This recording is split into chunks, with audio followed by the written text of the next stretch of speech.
बिस्मिल्लाहिर्रहमानिर्रहीम। ये model paper का क्वेश्चन नंबर 1 है।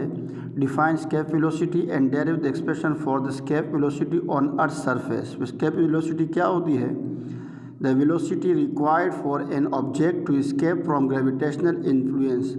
ग्रेविटेशनल इन्फ्लुएंस से निकलने के लिए जो वेलोसिटी चाहिए ऑफ द अर्थ, यहाँ पे अर्थ नहीं लिखा है तो यहाँ पे लिखना पड़ेगा of earth is called escape velocity और स्केप स्पीड। तो ये वो वेलोसिटी है जो कि ज़मीन की ग्रेविटेशनल इन्फ्लुएंस से निकलने के लिए बॉडी को चाहिए, और ये कितनी होती है? 11.2 किलोमीटर पर सेकेंड।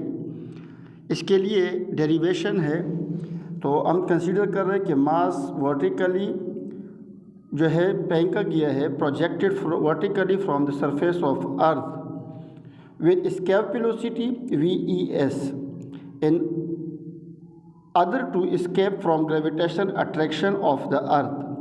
तो ये देखिए हमने जो है ना एक ये अर्थ सरफेस बनाया, यहाँ पे एक ऑब्जेक्ट रखा हुआ है जिसका मास जो है m है और वेलोसिटी जो है v यानी कि VES है।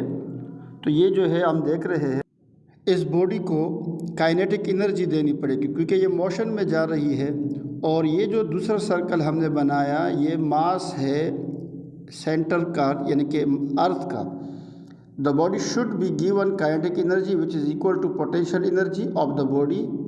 ठीक है, तो ये हमें याद रखना पड़ेगा के E equal to gravitational potential energy का होना ज़रूरी है।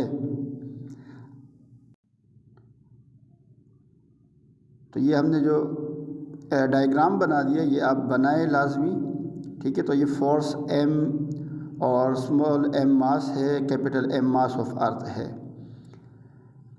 तो ये जो काइनेटिक एनर्जी है उसका फॉर्मूला है हाफ mv²। तो यहाँ पे क्योंकि स्केप वेलोसिटी है तो ES लगा दिया, और ग्रेविटेशनल पोटेंशियल एनर्जी का फार्मूला है कैपिटल G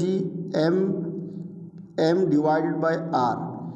अब यहाँ पर स्मॉल ये जो वेलोसिटी है कैंसिल हो जाएंगे स्मॉल m के साथ, तो ये बन जाएगा हाफ VES² और GM डिवाइडेड बाय r।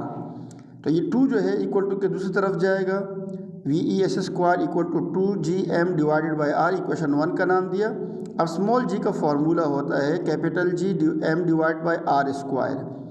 अब यहाँ से r² को इक्वल टू के दूसरी तरफ लाया, GR² कैपिटल GM के बराबर है। इसको इक्वेशन 1 में पुट कर देंगे। ये जो वैल्यू है इक्वेशन 1 में देखें 2GM है, तो 2GM की जगह GR² डाल देंगे, तो ये हमारे पास बन जाएगा VES² equal to 2 small GR² divided by r। अब r² ऊपर स्क्वायर के साथ है और डिवाइड में नहीं है, तो स्क्वायर और r कैंसिल, तो ये बन जाएगा VES² 2GR, और स्क्वायर दूसरी तरफ जाएगा तो अंडरवुड बन जाएगा। थैंक्स।